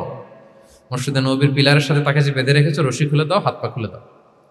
আল্লাহর হাবিব সাল্লাল্লাহু আলাইহি ওয়াসাল্লামের নির্দেশ মোতাবেক সাহাবারা ওনার হাত খুলে দিলেন, পা খুলে দিলেন। সুমামা ইবনে উসাল কারোর সাথে কথা না বলে, তার বাড়ি তো ইয়ামামা, সেখানেও ফিরে গেলেন না, অন্য কোনো শহরেও গেলেন না। তিনি মদিনা থেকে অনতি দূরে একটা খেজুরের বাগান আছে, ওখানে কুয়া আছে, উনি যে ওই কুয়ার পানি দিয়ে গোসল করলেন। গোসল করে পবিত্র হয়ে মসজিদে নববীতে রাসূল সাল্লাল্লাহু আলাইহি ওয়াসাল্লামের কাছে ফিরে আসলেন। আর এসেই ঘোষণা দিলেন, আশহাদু আল্লা ইলাহা ইল্লাল্লাহ ওয়া আশহাদু আন্না মুহাম্মাদার রাসূলুল্লাহ। সুবহানাল্লাহ, সুবহানাল্লাহ। তিনি বললেন যে আমি সাক্ষ্য দিচ্ছি আল্লাহ ছাড়া কোনো ইলাহ নেই, আরো সাক্ষ্য দিচ্ছি যে মুহাম্মদ আপনি আল্লাহর প্রেরিত বান্দা এবং রাসূল। এবার তিনি বললেন, মুহাম্মদ, আপনার চেহারার চাইতে অপছন্দের চেহারা পৃথিবীতে আর দ্বিতীয়টা আমার কাছে ছিল না, কিন্তু আজকের পর থেকে আপনার চেয়ে প্রিয় চেহারা, আপনার চেহারার চেয়ে প্রিয় কোনো চেহারা আমার কাছে আর নাই। ইসলামের চেয়ে অপছন্দনীয় ধর্ম আমার কাছে আর ছিল না, কিন্তু আজ থেকে ইসলামের চেয়ে পছন্দনীয় কোনো ধর্ম আমার কাছে নাই। মদিনার চেয়ে অপছন্দের শহর আমার কাছে ছিল না, তো আজ থেকে মদিনার চেয়ে কোনো প্রিয় শহর আমার কাছে নাই। সুবহানাল্লাহ। উনি গমের বড় ডিলার ছিলেন, গম ব্যবসা করতেন। উনার থেকে গম নিয়ে মক্কায় মুশরিকরা চলতো। তিনি ঘোষণা দিলেন, আজকে থেকে আমার এলাকার কোনো গম মক্কায় যাবে না। এবার মক্কাবাসী পড়ছে বিপদে, গম ছাড়া তো তারা খেতেও পারবে না। তারা আল্লাহর হাবিব সাল্লাল্লাহু আলাইহি ওয়াসাল্লামের কাছে চিঠি লিখে পাঠালেন যে, মুহাম্মদ, তোমার এই যে নতুন অনুসারী, সে যদি গম না দেয় আমাদের তো অবস্থা খারাপ। তুমি দয়া করে এই গমের সাপ্লাই আবার যাতে সে চালু করে তুমি একটু বলে দাও। আল্লাহর হাবিব সাল্লাল্লাহু আলাইহি ওয়াসাল্লাম আবার সুমামা ইবনে উসালকে বলে দিলেন, আবার সে সাপ্লাই চালু করলো। সুবহানাল্লাহ বিহামদিহি। এবং তিনি প্রথম তালবিয়া পাঠ করে উমরা করেছিলেন। তাহলে দেখেন, আসলো খুনি হয়ে, আসলো কি হয়ে? খুনি হয়ে, আর ফিরে গেল নবী প্রেমিক হয়ে। সুবহানাল্লাহ। এটা কিভাবে সম্ভব হয়েছে? রাসূল সাল্লাল্লাহু আলাইহি ওয়াসাল্লামের উদারতা, ভালোবাসা। তাহলে আপনি যদি দাওয়ার কথা বলেন আমাকে, দাওয়া should be full of love. কারণ ভালোবাসা দিয়ে যা জয় করা যায়, কঠোরতা দিয়ে সেটা পারা যায়। 7 নাম্বার হচ্ছে, 7 নাম্বার, রাসূল সাল্লাল্লাহু আলাইহি ওয়াসাল্লাম যদি কাউকে কারেকশন করতে চাইতেন, কখনো তাকে অপমান করতেন না, অন্যের সামনে তার নাম নিতেন না, নাম না নিয়ে তাকে শুধরে দিতেন। এটা দাওয়ার আর একটা মেথডোলজি। কেউ কোনো ভুল কাজ করলে তার নাম ধরে অন্যের সামনে লজ্জিত করতেন না। আমরা কিন্তু অনেক সময় করি না, অন্যের সামনে মানুষকে কারেক্ট করি, এটা ঠিক না। The way he use to correct others, আপনি যদি সিরাতের দিকে তাকান, সুবহানাল্লাহ, কিভাবে উনি অন্যকে কারেকশন দিতেন, নাম উল্লেখ করতেন না। আমরা এটা অনেক ভুল করি। আমি এই জন্য খুব দুঃখিত এবং লজ্জিত। আমাদের দাওয়া অঙ্গনে আপনি ইউটিউব খুললে দেখবেন যে অনেক দায়ীরা, এক দায়ী আরেক দায়ীকে তুচ্ছ-তাচ্ছিল্য করছে, তার নাম নিয়ে তাকে ছোট করা, তাকে খারিজ করা, তাকে নাকচ করা, সে জাহান্নামী, সে কাফের, সব ইসলামের ঠিকাদারি উনি একা নিজে নিয়ে বসে আছে, আর বাকি যা আছে সব খারিজ। এইটা রাসূল সাল্লাল্লাহু আলাইহি ওয়াসাল্লামের দাওয়ার সাথে যায় না। বরং কেউ যদি কোনো ভুল কিছু বলে, ভুল করে, আপনি যদি মনে করেন যে না তার এটা ভুল, আমারটা সঠিক, তো আপনার নিয়ম হচ্ছে আপনি সঠিকটা প্রচার করা। তাহলে কেউ যদি ভুল করে থাকে তারও টনেক নড়বে, বাকিরাও সঠিকটা জেনে যাবে। এটা হচ্ছে রাসূল সাল্লাল্লাহু আলাইহি ওয়াসাল্লামের দাওয়া মেথডোলজি। তিনি কখনো কারো নাম ধরে অন্যের সামনে, মানুষের সামনে তাকে লজ্জা দিতেন না, তাকে কারেক্ট করতে যেতেন না। এটা ছিল রাসূল সাল্লাল্লাহু আলাইহি ওয়াসাল্লামের বৈশিষ্ট্য। আসুন আমরা সিরাত থেকে দেখি, হাদিস থেকে দেখি। আল্লাহর হাবিব সাল্লাল্লাহু আলাইহি ওয়াসাল্লাম উনি রাতে দিনে কি কি আমল করতেন, গোপন আমল, এগুলো জানার জন্য 3 জন সাহাবী রাসূল সাল্লাল্লাহু আলাইহি ওয়াসাল্লামের স্ত্রীদের কাছে গেলেন। যে জিজ্ঞেস করলেন যে আপনারা আমাদেরকে বলুন যে রাসূল সাল্লাল্লাহু আলাইহি ওয়াসাল্লাম রাতে কি আমল করে, দুপুরে কি আমল করে, বিকেলে কি আমল করে। তো আমাদের আম্মা জানেরা, রাসূল সাল্লাল্লাহু আলাইহি ওয়াসাল্লামের প্রিয়তমা স্ত্রীরা বললেন যে উনি রাতে এরকম তাহাজ্জুদ, দুপুরবেলা এরকম তেলাওয়াত, এই সময় নফল নামাজ, এই সময় এটা এটা এটা করে। আল্লাহর হাবিব সাল্লাল্লাহু আলাইহি ওয়াসাল্লামের পুরো আমলের ফিরিস্তি যখন শোনানো হলো, কাআন্নাহুম তাকাল্লুহা, তাদের কাছে এটা একটা কম মনে হলো পরিমাণে, তারা ভাবছিল হয়তো আরো বেশি করে। তখন তাদের একজন বলল, আরে আইনা নাহনু মিন রাসূলিল্লাহ, কই রাসূল সাল্লাল্লাহু আলাইহি ওয়াসাল্লাম, কই আমরা। রাসূল সাল্লাল্লাহু আলাইহি ওয়াসাল্লামের ব্যাপারে আল্লাহ বলেছেন, কদ গুফিরা লাহু মা তাকাদ্দামা মিন যামবিহি ওয়া মা তাআখার, রাসূল সাল্লাল্লাহু আলাইহি ওয়াসাল্লামের আগের পরের সব গুনাহ মাফ।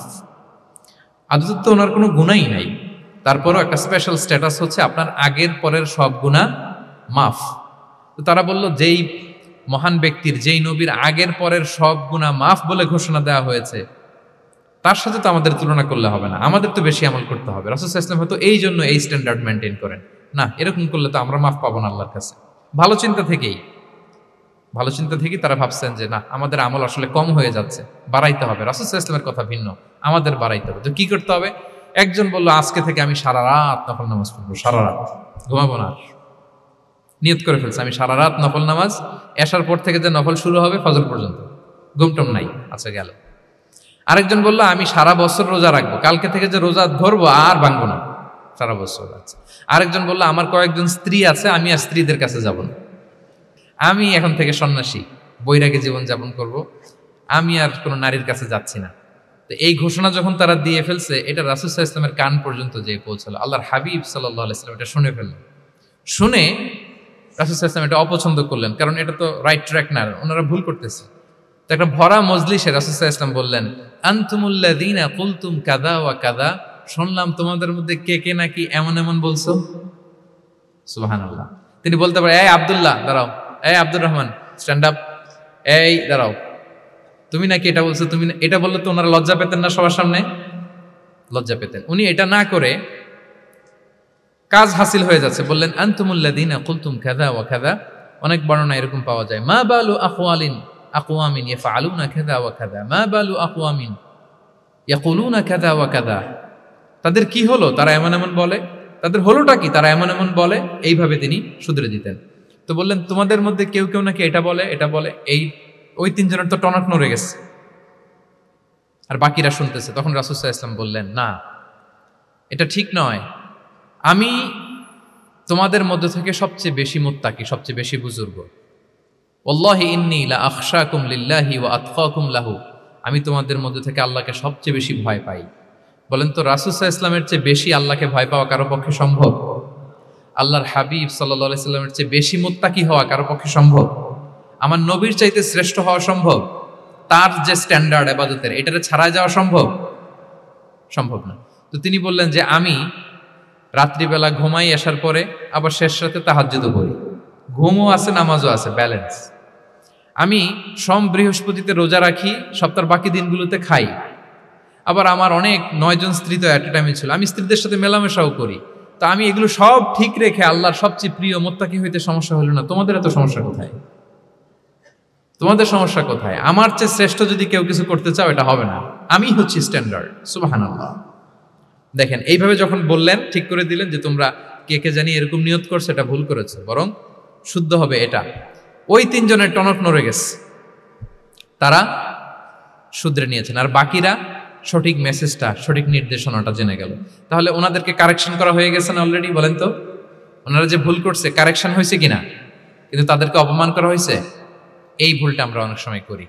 অন্যের সামনে কখন নিজের ছেলেকে, নিজের স্ত্রীকে, বন্ধুকে অন্যের সামনে এইভাবে আমরা যেন কারেক্ট না করি। কাউকে সংশোধন করতে চাইলে আল্লাহর হাবিব সাল্লাল্লাহু আলাইহি সাল্লামের দেখানো পথেই যেন আমরা সংশোধন করি। এটা হচ্ছে এই হাদিসের 1 নম্বর শিক্ষা। আরেকটা শিক্ষা হচ্ছে ব্যালেন্স লাইফস্টাইল, ব্যালেন্স অ্যাপ্রোচ আমরা জানলাম। অনেকে মনে করে, আমার পরিচিত কয়েকজন লোক আছে, আমি বলছি, তারা থামাইছে কিনা জানি না, আমার কাছে এসে শোনাইতেছে, হুজুর আমি সারা বছর রোজা রাখি। তো আমি বলছি, আপনারা বলছে কি সারা বছর রোজা রাখতে? সারা বছর তো রোজা রাখা নিষেধ, এটাকে সওমে বিসাল বলে, এটা নিষেধ। বরং সবচেয়ে বেশি যদি কেউ রাখতে চায়, রাসূল সাল্লাল্লাহু আলাইহি ওয়াসাল্লাম বলছে, তাহলে সওমুল্লাহি দাউদ, সিয়ামু দাউদ, দাউদ আলাইহিস সালামের রোজা। এর চেয়ে বেশি না। একদিন রাখবা, আরেকদিন ভাঙবা, একদিন রাখবা, আজকে রোজা রাখলে কালকে খাবেন, কালকে রাখবেন, এরপরের দিন রাখবেন, এরপরের দিন ভাঙবেন। এর চেয়ে বেশি রাখা যায় না। লাগাতার রোজা রাখা নিষেধ। লাগাতার 6 মাস 5 মাস সারা বছর অনেকে রোজা রাখে, এটা না জানার কারণে। তাহলে এই যে ইসলামের যে ব্যালেন্স লাইফস্টাইল, এটা আমরা জানলাম। কাউকে কিভাবে শুধরে দিতে হবে, কারেক্ট করতে হবে, কারেকশনের ওয়ে, এটা আমরা জানলাম। আরেকটা হচ্ছে ইসলাম যে the combination of material and spiritual life, এইটার একটা তথ্য আমরা জানলাম যে আপনার এই দুনিয়াও লাগবে, আপনার আখিরাতও লাগবে। আপনি সব ছেড়ে দিয়ে শুধু আল্লাহর রাস্তায় চলে গেলে ওইটা ইসলাম শিখায় নাই। ইসলাম যে আমাদেরকে ফরিয়াদ শিখায়, প্রার্থনা শিখায়, রব্বানা আতিনা ফিদ দুনিয়া হাসানা ওয়া ফিল আখিরাতি হাসানা ওয়া কিনা আযাবান নার। হে আল্লাহ, আপনি দুনিয়াতেও হাসানা দেন, আখিরাতেও হাসানা দেন। আগে চাইছি কোনটা, আখিরাত না দুনিয়া?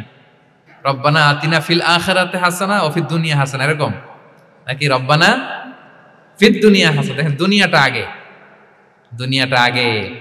সো ব্যালেন্স, এই ভারসাম্য রাখাটা আমি আলোচনা শুরুই তো করেছি, ওয়াসাতিয়া মানে ভারসাম্যপূর্ণ। ইসলামের নেচারটা হচ্ছে ব্যালেন্সড অ্যাপ্রোচ। এটা আমরা এই হাদিস থেকে শিখতে পারি।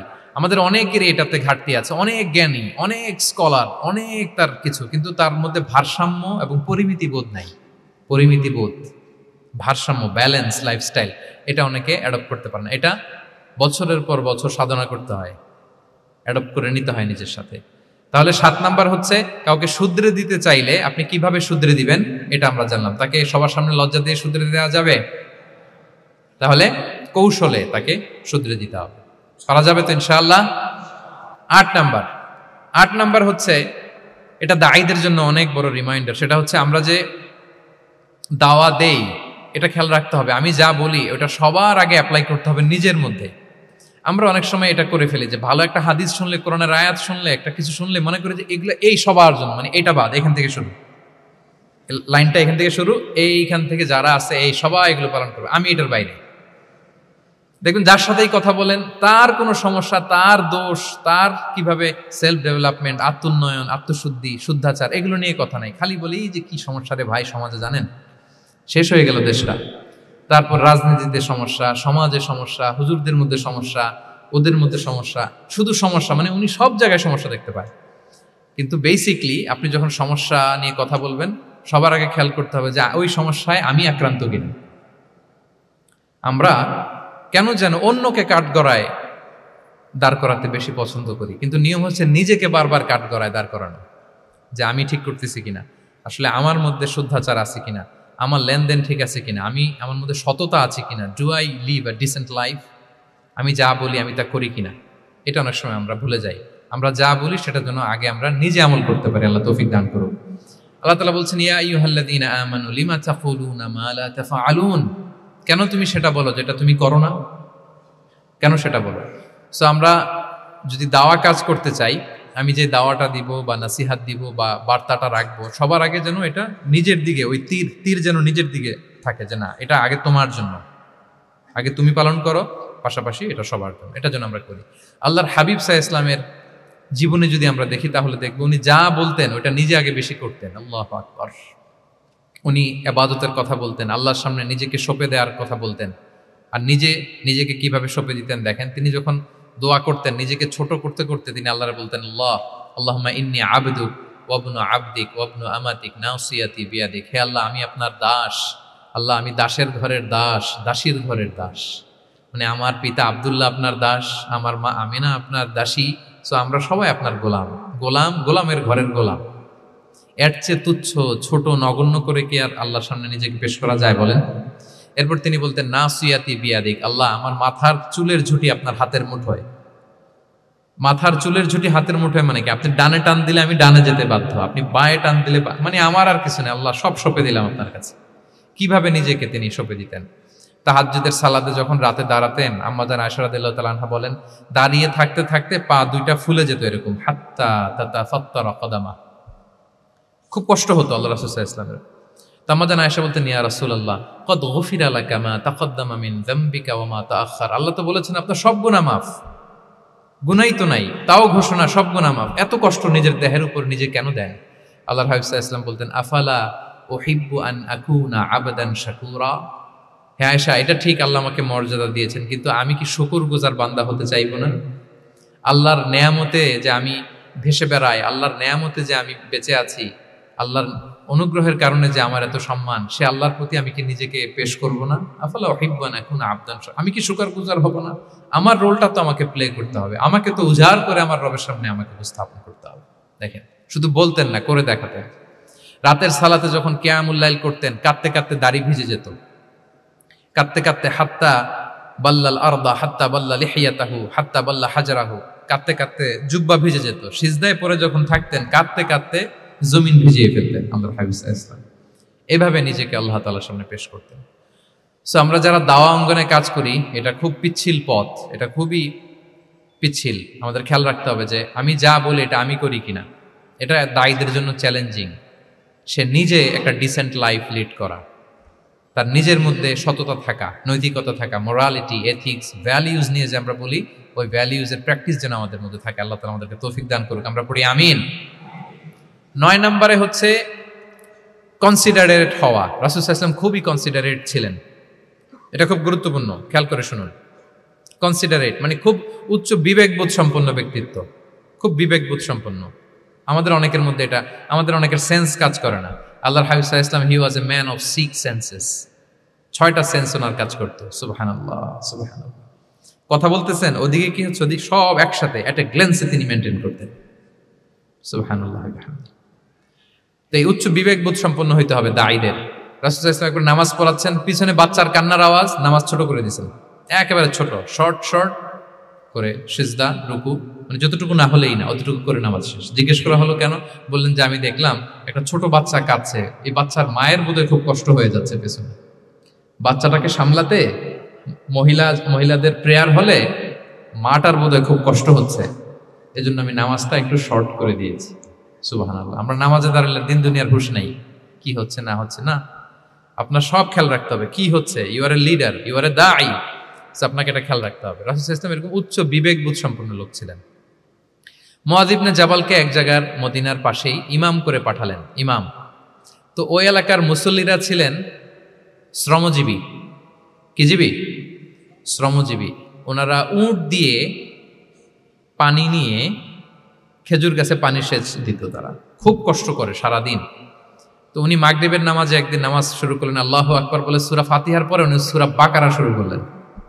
কোন সূরা? কোরআনের সবচাইতে ছোট সূরা নাকি? হ্যাঁ, আয়াত কত? সবচাইতে বড় সূরা।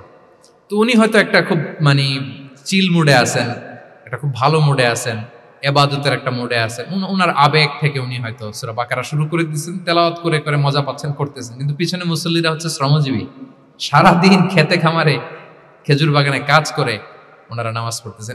একদল তো নামাজ ছেড়ে দিছে, ছেড়ে দিয়ে নিজেরা নামাজ পড়ে আল্লাহর হাবিব সাল্লাল্লাহু আলাইহি ওয়াসাল্লামের কাছে যে বিচার দিলেন যে ইয়া রাসূলুল্লাহ, দেখেন এমন একজনকে ইমাম হিসেবে পাঠালেন, উনি মাগরিবের নামাজ শুরু করছে সূরা বাকারা দিয়ে। আমরা হচ্ছে শ্রমজীবী মানুষ, আমরা কি পারি এত সময় দাঁড়িয়ে থাকতে? রাসূল সাল্লাল্লাহু আলাইহি ওয়াসাল্লাম খুব রেগে গেলেন, খুব। মুআয ইবনে জাবাল রাদিয়াল্লাহু তাআলা ওনাকে ডেকে পাঠালেন, ডেকে কি শব্দ ইউজ করছে জানেন? উনি বললেন আফাত্তানুন আনতা ইয়া মুআয, ফাত্তান মানে ফিতনাবাজ। হে মুআয, তুমি কি সমাজে ফিতনা ছড়াচ্ছ?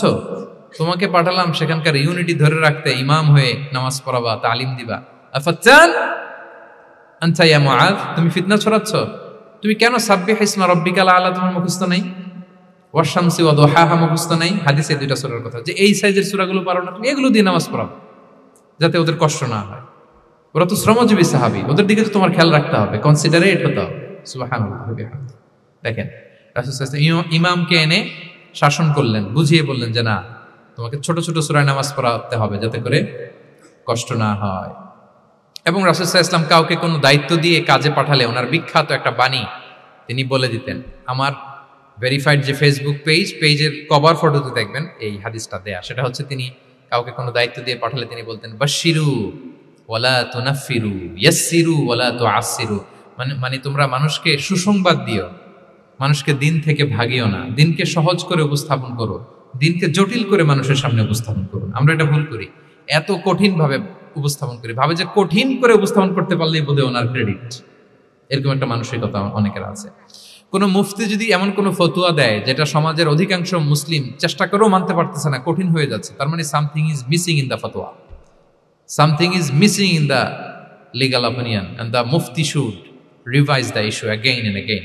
তাকে আরো মুফতিদের সাথে রিভাইজ করতে হবে, আরো কিভাবে জীবন ঘনিষ্ঠ করে মাসালাটা দেয়া যায় তাকে এটা ভাবতে হবে। কারণ আল্লাহ দিনের মধ্যে জটিলতা রাখেননি, কাঠিন্যতা রাখেননি। আমরা দিনকে কঠিনভাবে মানুষের কাছে উপস্থাপন করি, মানুষকে ভয় দেখাই, আমরা হতাশ করি, দিন থেকে ভাগাই। রাসূল সাল্লাল্লাহু আলাইহি ওয়াসাল্লাম বলেছেন খবরদার দিন থেকে ভাগিও না, সহজ করে মানুষের কাছে উপস্থাপন করো, দিনকে জটিল করে মানুষের কাছে উপস্থাপন করবে না। তো তাহলে কনসিডারেট ছিলেন রাসূল সাল্লাল্লাহু আলাইহি ওয়াসাল্লাম, খুব উচ্চ বিবেক বোধ সম্পন্ন ব্যক্তি ছিলেন। একবার মাগরিবের সালাতে অথবা এশার সালাতে হাদিসে এসেছে যে ইহদা সালাতাইল ইশা মানে মাগরিব অথবা এশায় হাসান হুসাইন রাদিয়াল্লাহু তাআলা আনহুমাকে নিয়ে তিনি নামাজে গেলেন। নামাজের এক পর্যায়ে সেজদারত অবস্থায় ওনার নাতি হাসান রাদিয়াল্লাহু তাআলা আনহু ওনার কাঁধের উপরে চেপে বসলেন, দীর্ঘ সেজদা দিলেন। এরপর যখন নামাজ শেষ করলেন সাহাবারা বললেন ইয়া রাসূলুল্লাহ, এত লম্বা সেজদা দিতে তো কখনো দেখি নাই, নামাজে কি অসুস্থ হয়ে গেলেন নাকি, অথবা নামাজ চলা অবস্থায় কি কোরআনের আয়াত নাজিল হলো নাকি? রাসূল সাল্লাল্লাহু আলাইহি ওয়াসাল্লাম বললেন কুল্লু যালিকা লাম ইয়াকুন, একটাও না, বরং ওয়ালাকিন নাবনি ইতাহালানি, আমার নাতি আমার কাঁধে উঠছিল। ফাকারিহতু আন উআজ্জিলাহু হাত্তা ইয়াকদিয়া হাজাতা, আমি সেজদায় উঠতে গেলেই তো ও যে খেলতেছে এটা ডিস্টার্ব হয়ে যাবে, সো ওর যতক্ষণ না ওর খেলা শেষ না হয় আমি একটু ওয়েট করতেছিলাম। তার খেলাধুলা শেষে তার সময় যখন হয়েছে নেমে গেছে, আমি তখন সেজদা থেকে মাথা উঠিয়েছি। কি কনসিডারেট ছিলেন দেখেন, কি উচ্চ বিবেক বোধ সম্পন্ন, অন্যের যাতে কষ্ট না হয়, অন্যের যে কোনো কনসার্ন, এগুলো সব তিনি খেয়াল রাখতেন। সো দাঈদের এরকম সিক্স সেন্সের অধিকারী হওয়ার চেষ্টা করতে হবে। আল্লাহ তাআলা আমাদেরকে তৌফিক দান করুন। কয়টা গেল? 9টা। আর একটা সর্বশেষ, এটা খুব গুরুত্বপূর্ণ, আপনাদের সাথে খুব রিলেভেন্ট। সেটা হচ্ছে প্রপার টাইমিং ফর দাওয়ার জন্য টাইমিংটা খুব গুরুত্বপূর্ণ। প্রপার টাইমে যদি দেন ওটা ক্লিক করবে, ওটা স্পার্ক করবে। আর যদি সময় মতো না হয় ওটা কাজ করবে না। প্রপার টাইমে প্রপার দাওয়াটা দিতে হয়, সঠিক সময়ের অপেক্ষা করা, যখন সেই সময়টা আসছে তখন দাওয়া দেওয়া। বুঝতে পেরেছেন না ব্যাপারটা? একটা ছোট্ট উদাহরণ দেই। এক ইহুদি কিশোর রাসূল সাল্লাল্লাহু আলাইহি ওয়াসাল্লামের খেদমত করতো। ইহুদি কিশোর, কোন ধর্মের কিশোর বলেন তো? ইহুদি কিশোর প্রায় আসতো রাসূল সাল্লাল্লাহু আলাইহি ওয়াসাল্লামের কাছে, আসতো রাসূল সাল্লাল্লাহু আলাইহি ওয়াসাল্লামের সেবা করতো, কিন্তু তাকে কখনো রাসূল সাল্লাল্লাহু আলাইহি ওয়াসাল্লাম দিনের দাওয়াত দেননি। ছেলেটা ইহুদি, কিন্তু তার সামনে কখনো দিনের দাওয়াত তিনি দেন নাই। তো একদিন দেখে যে ওই ছেলে আসে না, লাগাতার এরকম কয়েকদিন যাবত ওই ছেলে আর আসে না। তখন রাসূল সাল্লাল্লাহু আলাইহি ওয়াসাল্লাম খোঁজ নিলেন যে কি হয়েছে। তখন রাসূল সাল্লাল্লাহু আলাইহি ওয়াসাল্লাম শুনতে পেলেন যে ছেলেটা অসুস্থ। ছেলেটা কি অসুস্থ। আল্লাহর হাবিব সাল্লাল্লাহু আলাইহি ওয়াসাল্লাম তার বাসায় গেলেন, যে দেখলেন যে ইহুদি ছেলেটা বিছানায় পড়ে কাতরাচ্ছে, পাশে ছেলেটার বাবা। রাসূল সাল্লাল্লাহু আলাইহি ওয়াসাল্লাম তার মাথায় হাত বুলিয়ে দিলেন, তার খোঁজ খবর নিলেন। এবার রাসূল সাল্লাল্লাহু আলাইহি ওয়াসাল্লাম বললেন আসলিম, মানে ইসলাম ধর্ম গ্রহণ করো। ফানাযারা ইলা ওয়াজহি আবি, ইহুদি ছেলেটা তার বাবার চেহারার দিকে তাকালো, দেখি আব্বা কি বলে। বাবা যেহেতু দাঁড়ায় আছে, ফানাযারা ইলা ওয়াজহি আবি, বাবার চেহারার দিকে মুমূর্ষু ছেলেটা বাবার চেহারার দিকে তাকালো। তো বাবা বলল আতি আবুল কাসিম, মানে আবুল কাসিম যা বলে তাই শোনো। রাসূল সাল্লাল্লাহু আলাইহি ওয়াসাল্লামের বড় ছেলের নাম ছিল কাসিম, ফলে ওনাকে আবুল কাসিম বলে মদিনাতে ডাকা হতো। আমাদেরও তো বড় ছেলে বা বড় মেয়ের নাম ধরে ডাকে না? ধরেন যে আপনার বড় ছেলের নাম আব্দুল্লাহ, তো আপনারা বলে আব্দুল্লাহর বাবা। রাসূল সাল্লাল্লাহু আলাইহি ওয়াসাল্লামকে মদিনায় বলা হতো কাসিমের বাবা। তো ছেলেটা যখন বাবার চেহারার দিকে তাকালো, বাবা বলল আতি আবুল কাসিম, তুমি আবুল কাসিমের অনুসরণ করো, যা বলে তাই শোনো। ছেলেটা তখন পড়তে আরম্ভ করলো আশহাদু আল্লা ইলাহা ইল্লাল্লাহ ওয়া আশহাদু আন্না মুহাম্মাদুর রাসূলুল্লাহ, মানে মুসলিম হয়ে গেল। রাসূল সাল্লাল্লাহু আলাইহি ওয়াসাল্লাম ইহুদিদের ঘর থেকে বের হয়ে আসলেন আর বললেন আলহামদুলিল্লাহিল্লাযী আনকাযাহু মিনান নার, বুখারীর বর্ণনা। প্রশংসা সে আল্লাহর, যে আল্লাহ এই ছেলেটিকে জাহান্নাম থেকে মুক্তি দিয়ে জান্নাতি বানিয়ে নিলেন। দেখেন রাসূল সাল্লাল্লাহু আলাইহি ওয়াসাল্লাম একটা প্রপার টাইমিং এর অপেক্ষা করতেছিলেন। এতদিন রাসূল সাল্লাল্লাহু আলাইহি ওয়াসাল্লামের ঘরে যে এই ইহুদি কিশোর খেদমত করে, কাজ করে দিয়ে আসে, একদিনও দাওয়াত দেয় না। রাসূল সাল্লাল্লাহু আলাইহি ওয়াসাল্লাম একটা ভালো সময় খুঁজতেছিলেন। শুরুতেই যদি দাওয়াত দেয়, ওই ছেলে আশাই বন্ধ করবে, ভাববে খাইছে, আমার তো ধর্মান্তরিত করতে চায়। ঠিক কিনা বলেন? যে আমার একটা ফেইথ আছে, সে তো আমার ফেইথ কেড়ে নিতে চায়, বা তার বাবাও ভয় পাবে। রাসূল সাল্লাল্লাহু আলাইহি ওয়াসাল্লাম যখন অনেকদিন তার সাথে মিশলেন, রাসূল সাল্লাল্লাহু আলাইহি ওয়াসাল্লামের ব্যক্তিত্ব, রাসূল সাল্লাল্লাহু আলাইহি ওয়াসাল্লামের কথা বার্তা, আচরণ, মানসিকতা সব দেখে যখন এই ইহুদি ছেলে, তার বাবা ইমপ্রেসড, এবং ছেলেটা শুয়ে আছে বিছানায় মুমূর্ষ, এই প্রপার একটা টাইমিং এর অপেক্ষায় রাসূল সাল্লাল্লাহু আলাইহি ওয়াসাল্লাম ছিলেন। যখনই সেই সময়টা এসেছে, রাসূল সাল্লাল্লাহু আলাইহি ওয়াসাল্লাম দাওয়াত দিলেন, মুহূর্তের মধ্যে ক্লিক। আল্লাহু আকবার। এই প্রপার টাইমিং এর অপেক্ষা আমাদেরকে করতে হবে। এই সুযোগটা কিন্তু আপনাদের আছে। আমি শুরুতেই বলেছি যে ডক্টরস যারা, তাদের কাছে মানুষ কখন আসে? সুদিনকালে না দুর্দিনকালে? বলেন, তার বিপদ এর চেয়ে বড় বিপদ নাই। ক্যান্সার নিয়ে আসছে, ডায়াবেটিক্স নিয়ে আসছে, অসুস্থ, অসহায়, মানে ভাবখানা এমন, আপনি ছাড়া তার আর কোনো গতি নেই। ঠিক কিনা বলেন? এই প্রপার টাইমে যখন আপনি মনে করবেন যে now it's high time to give দাওয়া, জাস্ট ডু ইট। যখন মনে করবেন যে না এখন একটা সুন্দর সময়, এখন বললে এটা কাজে দিবে, ওই সময়টাকে আপনি কাজে লাগান। তাহলে দাওয়া মেথোডোলজি সর্বশেষ পয়েন্ট হচ্ছে প্রপার টাইমিং ফর দাওয়া। যখন দাওয়া দিলে কাজে লাগবে, ঠিক তখন দিতে হবে। কি পারা যাবে তো ইনশাআল্লাহ? আল্লাহ তাআলা আমাদের সবাইকে তৌফিক দান করুন। তাহলে প্রিয় ভাইয়েরা, আমি একটু রিভাইজ করি আপনাদের সাথে কি কি নিয়ে কথা বললাম। প্রথমে আমরা বলেছি যে আমাদের মধ্যমপন্থী হইতে হবে, বাড়াবাড়িও করা যাবে না, ছাড়াছাড়িও করা যাবে না। আমরা কোথায় থাকবো? মাঝামাঝি। এরপরে আমরা বললাম ওরাল দাওয়ার চেয়ে প্র্যাকটিক্যাল দাওয়া, লিভিং দায়ী হইতে পারলে ওটার ইফেক্ট অনেক বেশি। এরপর আমরা আল্লাহর হাবিব সাল্লাল্লাহু আলাইহি ওয়াসাল্লামের সিরা এবং সুন্নাহ থেকে 10টা মেথোডোলজি, দাওয়া মেথোডোলজি আলোচনা করেছি। তার প্রথমটা ছিল ভেরি সফট অ্যান্ড মাইল্ড, দাওয়া ল্যাঙ্গুয়েজটা সফট অ্যান্ড মাইল্ড হতে হবে। 2 নাম্বার, কোশ্চেন থ্রো করতে হবে অ্যাটেনশন ড্র করার জন্য। 3 নম্বরে, visual explanation to make the দাওয়া মোর ইফেক্টিভ অ্যান্ড প্রোডাক্টিভ। তারপরে 4 নাম্বার, গ্রাজুয়ালিটি, ধীরে ধীরে ধাপে ধাপে, একবারে সব চাপিয়ে দেওয়া যাবে না। 5 নম্বরে, ইমোশনাল ইন্টেলিজেন্স ইউজ করতে হবে। 6 নম্বরে, ফুল অফ লাভ, দাওয়া should be full of love. 7 নম্বরে, কাউকে শুধরে দিতে চাইলে লজ্জা দিয়ে অন্যের সামনে শুধরে দেওয়া যাবে না, রাসূল সাল্লাল্লাহু আলাইহি ওয়াসাল্লাম যেভাবে শিখিয়েছেন ওইভাবে কারেক্ট করতে হবে। 8 নম্বরে, দাওয়া should be applied in yourself, আগে নিজের মধ্যে।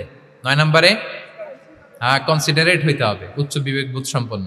10 নম্বরে, প্রপার টাইমিং, ঝোপ্প যে কোপ, বাংলা একটা কথা বলে না, কি বলে? ঝোপ্প যে, তার মানে সময় মতো, সময়ের 1/4, অসময়ের সময় মতো। যখন আপনি মনে করবেন it's high time to give দাওয়া, ডু ইট, এটা করেন। এইভাবে আল্লাহ রাসূল সাল্লাল্লাহু আলাইহি সাল্লামের দাওয়া মেথোডোলজি ফলো করে যদি আমরা দাওয়া কাজ করি, দাওয়াটা প্রোডাক্টিভ হবে এবং খুব ইফেক্টিভ হবে। আশা করি আল্লাহর হাবিব সাল্লাল্লাহু আলাইহি ইসলামের এই যে দাওয়া মেথোডোলজি, এবং এটা কিভাবে আমাদের সাথে রেলেভেন্ট হতে পারে, কিভাবে এটাকে আমরা ইফেক্টিভ করতে পারি আর প্রোডাক্টিভ করতে পারি, এ ব্যাপারে আপনারা একটা মোটামুটি ধারণা পেয়েছেন।